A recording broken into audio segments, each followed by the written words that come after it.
Nagsimula na ang bentahan ng mga parol sa Lipa City 2 araw bago ang simula ng Burr Months. Silipin yan sa report ni Paul Hernandez.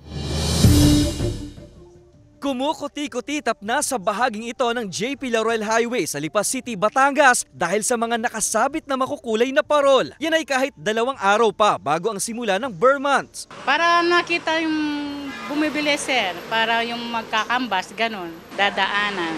Ang mga pyesa all the way from the heart of the lantern capital of the Philippines, Pampanga, pagkapintura, saka naman ito ia-assemble.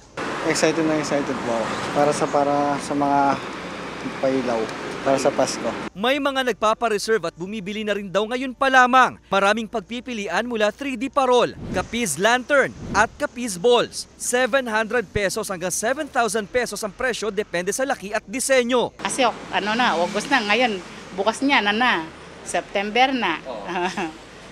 Pasko na, sir. Nakikitang lalakas ang demandang bentahan ng parol pagpatak ng buwan ng Oktubre.